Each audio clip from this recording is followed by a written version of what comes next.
Avec plaisir pour la 4e session de cette 10e édition de Futurapolis Planète. Alors c'est une invitée de prestige qui nous fait l'honneur d'un échange. Elle est en distanciel. C'est Margrethe Vestager, qui est vice-présidente exécutive de la Commission européenne chargée du numérique. Avec elle, on va s'interroger sur l'Europe et la liberté de ses citoyens. C'est Étienne Gernel, le directeur du Point, et Guillaume Gralet, rédacteur en chef Tech, Sciences et Santé, toujours au Point, qui vont mener l'échange. Il n'est pas interdit de les applaudir.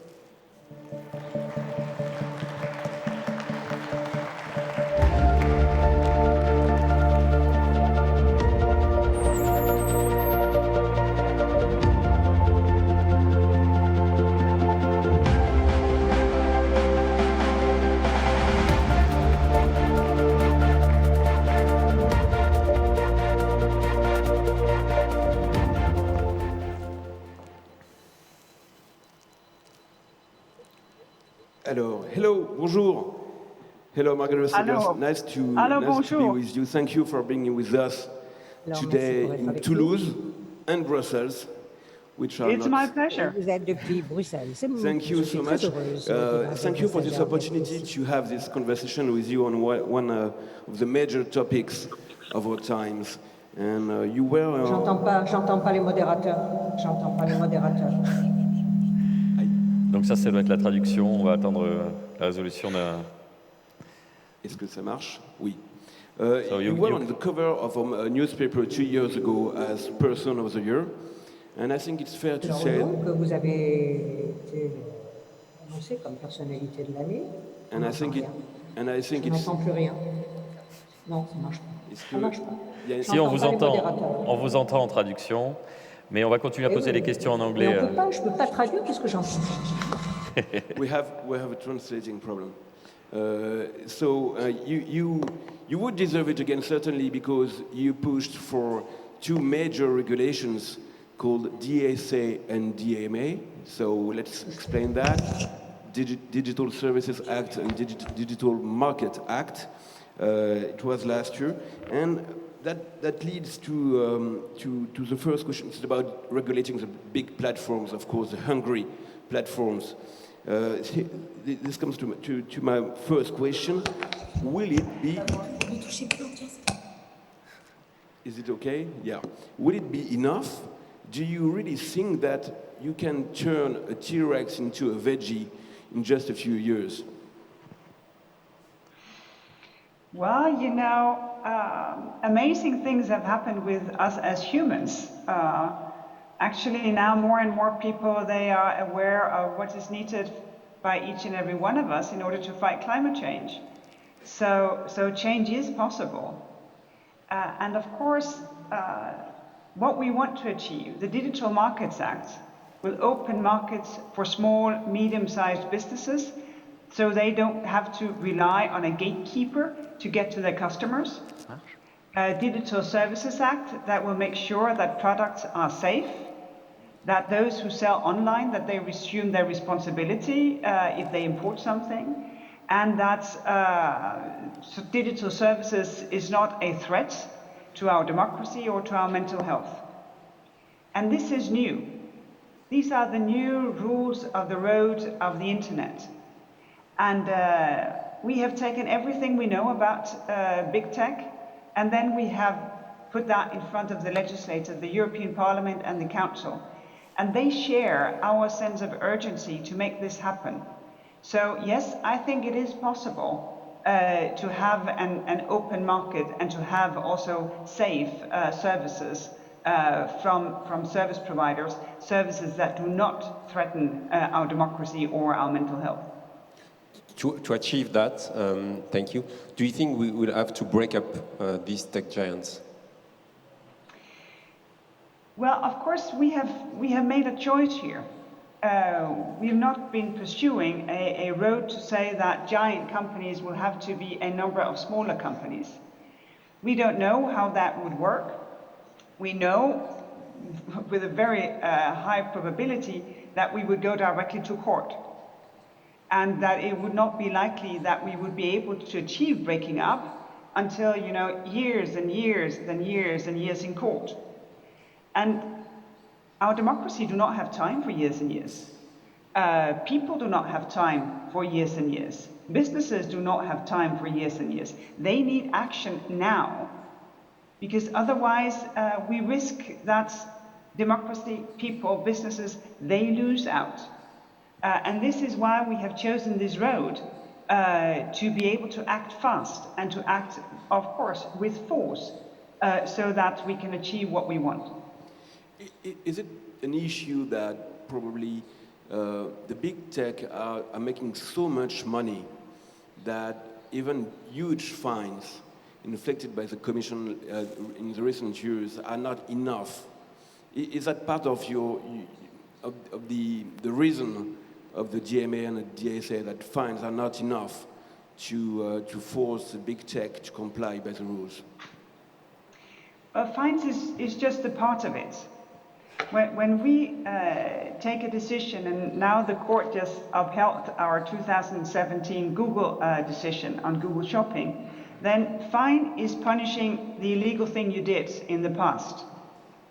The second thing we say is now stop what you're doing and don't put anything similar into effect.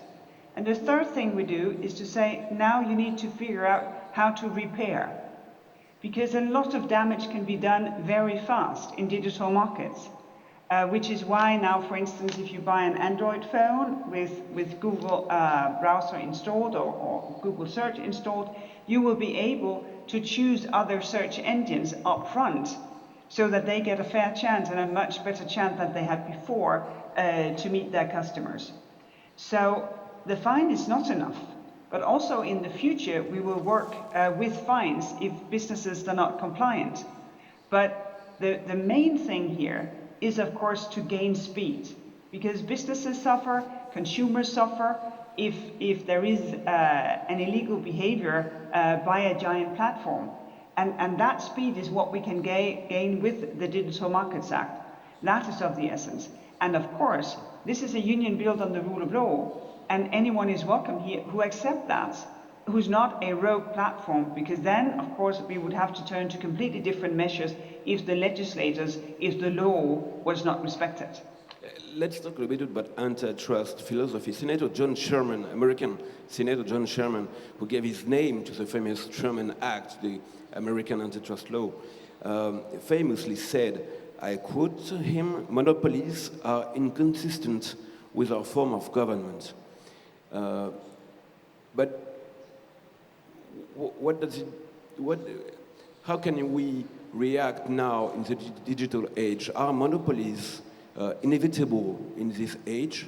So is the point, can you accept monopolies, consider that you regulate them, or monopolies are still inconsistent, in your opinion, with our form of government, which is democracy? Well, there are different forms of monopolies. Some of them would be really, really damaging because they cannot be regulated. If a monopoly can be regulated, because it is a sense of sort of bordering on being an essential facility like roads or the waterworks, the facilities that we all use in order to do our daily business, to have our daily lives.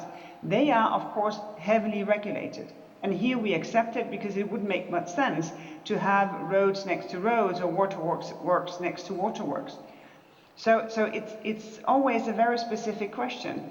But the thing is that an unregulated monopoly can indeed be dangerous. This is why we have the competition laws in Europe inspired by the Sherman Act, because our founders, they saw the extremely negative roles of monopolies between the two world wars, and how the monopolies was part of the problem that created what ignited the Second World War. So it is a huge problem if you have an unregulated monopoly, because that kind of market power that can just completely reign without restrictions, that, of course, makes big problems for anyone else. Thank you, Margaret. How can we make the European ecosystem as powerful as the American and Chinese one? Is it through the Small Business Act, for example, or do you have other ideas? Well, I think the best thing that we can do is to invest in our strengths, not try to copy, not try to do something that others have done before and just have, a second-grade copied version. And what are then Europe's strengths? One of them is the fact that we have this business fabric of small and medium-sized businesses in ecosystems. We have amazing research, we have an industrial culture, and we have a lot of entrepreneurial culture as well. And this will be very helpful now when everything else digitalizes. Energy, agriculture, transport, health. When all of that becomes digital, of course, this is the second phase from search and marketplaces and social media. This is when sort of the essentials of the world become digital. And here, of course, it's really, really crucial that Europe makes the most of it. Because here we have really, truly something to offer, because we are well connected with our values, and we are capable of translating these values into everyday practical solutions. And this is our chance, and we should not let that chance go because we are divided, or because we are focusing on something else, or we didn't really have the time. This is now that we need to focus on making the best of our strength. But does it mean that in certain fields, like for example search engines, we lost the battle and we cannot catch up? Do you think that there is a possibility that one day there would appear a European search engine that could compare to Google, or they are too far away now from us? Well, I think it depends a lot of technology, because there are new emerging technologies that will change the way we do things, like quantum, for instance. And I don't think that today's giants necessarily are the same as the giants 10 years' time from now. I don't know if we will have the same kind of giants. So I think it's really important that one doesn't say, game over, we lost. I think it's really important to keep engaging and to say, well, we will use your services. They have given us a lot of good, but we will also make sure that if you have that market position and that market power, then you have a responsibility, and we will make sure that you take that responsibility. And that, of course, will allow research, innovation, development to move forward, and we will see new services emerging that we have not thought of yet. So in your opinion, quantum technologies, for example, are the next frontier, the next battle, the place to be, the field in which we have to invest now?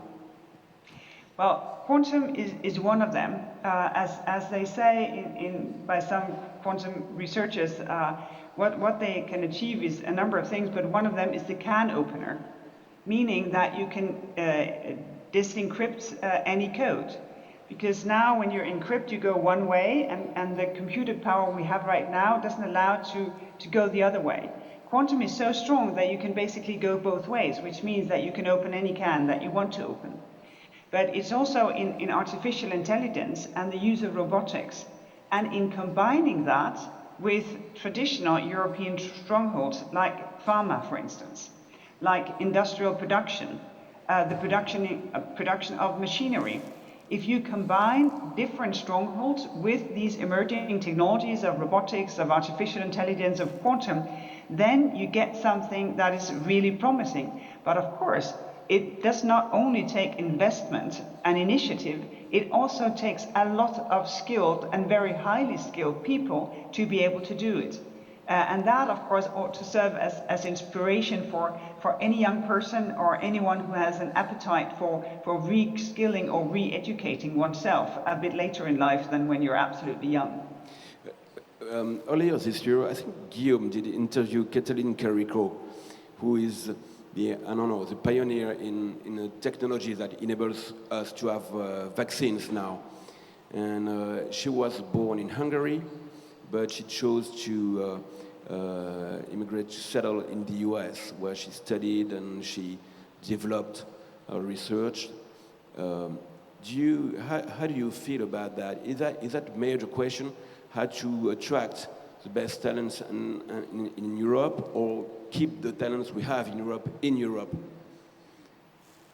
How come that she had to come to the US? Think that we need to do both. When, for instance, I visited a quantum research environment quite recently, the team, I don't think there was two of the same nationality on that team. They came from all over Europe and they came from the US. If you look at IMEC, this giant research institution in semiconductors, they have, so many different nationalities. I visited recently ASML, who produces the equipment to produce semiconductors. They have 101 different nationalities at their site. So not only do we have to get better ourselves, but we also need to be more attractive to talent from abroad. And that, of course, requires us to see people coming as a positive. And to make sure that we open our networks, that we invite people, that we appreciate also when they come with their family and want to be part of our European family. It is of the essence, because the simple truth of the case is that talent attracts talent. If you have something going for you, if you have an interesting environment, well, then more people want to come. And that can only happen with a combination of a well-funded environment, but also a friendly, open, interested environment as to who you are and what you can contribute. Thank you, Margrethe. But at Le Point, we share the enthusiasm you have for quantum and AI, for example. But don't you think we should go faster or in a different way? For example, if you look at two French startups, Candela or Pascal, in the quantum field, when they're going to raise about 10 or 20 million euro, IBM in the US is spending hundreds of millions of dollars on quantum, same as Microsoft, for example, or Google. Maybe they need some more help. We just spoke about Small Business Act, maybe with new investments. What could we do to really compete with them? Well, what we do, of course, is that we need to spend public funding. All of us in Europe, we have the program Horizon Europe. We have the specific programs of Digital Europe that will exactly be able to invest in that kind of companies. And also setting up, ways of investing where, public money, comes in and maybe take top of the risk in order to attract private funding in bigger volumes. And in doing that, of course, we can enable that kind of businesses to get the funding that they need. And I think it's really, really important to encourage small businesses to do this, and also to believe in small businesses, because every business was small at a time. And if you have the right people, if you have, the best ideas, the work ethics and the funding, well, then that small business can be the next big business. And this is why we are pushing for these new ways of funding. We've had the pilots of this way of funding very successful, and now we are rolling out within, for instance, the framework of the European Innovation Council that has funding available exactly to be spent in this way, and being, very risk willing, because that, of course, is needed if you are in emerging technologies and this kind of research. Let's talk a little bit geopolitics. You have the big tech, the US big tech, Californian big techs, most of them. And you have the Chinese big techs also. We say some of the BATX. And what do you think is your mission, the mission of the EU in the middle of that? Is it to strengthen the force of the EU in this dangerous world and competitive world, or is it to protect the European consumer? How do you deal with this question? The thing is that strength comes from exercising your muscle. That is how you build muscles, that is how you maintain muscle, that is how you get good at using your muscle. by exercising it, by using it. And to see European businesses excel all over the planet comes from the fact that they are excellent here at home in Europe. So of course, enabling businesses to grow, if people like your product, you grow and you're more than welcome to be successful in Europe. That, of course, is enabling also European businesses to be excellent abroad. But there is a main thing here, and that is that we should be ambitious and believe in what is European. I think sometimes we're a bit too timid, that we underestimate what it is that we have going for ourselves here in Europe. And for instance, in the talks with the Americans in what we now call the Trade and Technology Council, we see that, yes, the Americans, they are in some degrees, in some areas different, but they share the same fundamentals, the belief in the integrity and the dignity of the individual. They are also old democracies like we are.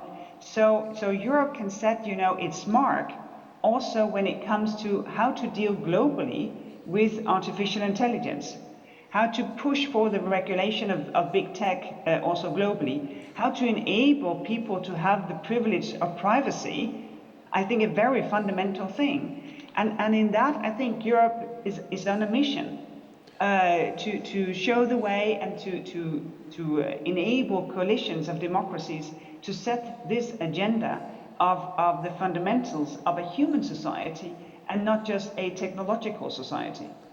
Thank you. With Etienne, Margaret, we would have a more personal question.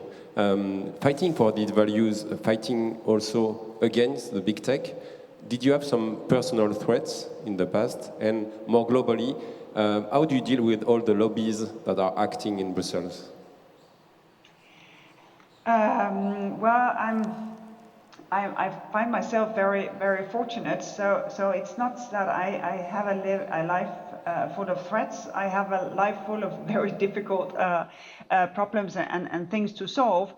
And one of them is, of course, on the one hand side, to have an open ear to criticism and to better ideas, but to, not be so open for lobbying, for vested interest, where someone is paid to promote a point of view that serve, I don't know what business, I don't know what sort of concentration here or there. And that, I think, is the important balance to be maintained here. Because obviously there's a lot of lobbying. If you look at the Digital Markets Act, if the co-legislator passes this, and I really hope they will during the French presidency, well, that is what can really challenge part of their business model, because they need to change, they need to do something else. And then, of course, they have a very strong incentive to lobby a lot. And that is probably the important thing here, that you need to have this distinction between the better ideas, the legitimate criticism, and then the lobbying that is just trying to prevent change from happening. Just a few minutes ago, we had a conversation here with a French philosopher called Gaspard Koenig. He's a philosopher, but he used to work a little bit in politics because he worked for Christine Lagarde when she was the Minister of Finance in France. And Gaspard has one big idea about technology. He thinks that we should own our own personal data. And he said that we should own our data and maybe sell it to Google or Facebook, but that it should pay us for data. What do you think of this kind of revolutionary idea? Well, I think it's a very interesting idea. Because as it is now, it is obvious that our data has value because we can pay with it. When you do a Google search, you buy a service and you pay with your data. The problem here, of course, is that it's really difficult to assess if you pay too much. Because we don't really know what is the value of knowing that I'm looking for this from this localization being who I am, compared to the cost of providing the search service for me. And I think it's really important that we get used to that, that it's a fiction that we don't, that things are for free. You always pay one way or another. And this is why it is such a strong point to say, well, it's your data, you own it, it has a value. So be careful when you give it out left, right, and center, because actually you are paying for stuff with the data about what you're doing. I have maybe objection to my own first question. The big tech are American, most of them, and Chinese now. But if Google, for example, was European based in Rome or in Toulouse or in Frankfurt, for example, would it be any different?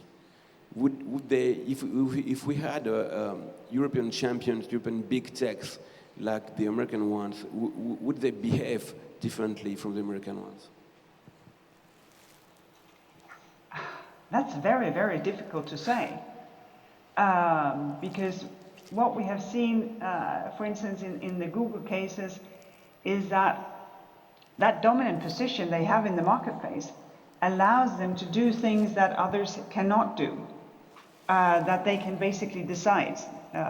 In the Google Shopping case, they decided to put their own shopping service on top of things, and you could only find other shopping services sort of on page 4 in your search results.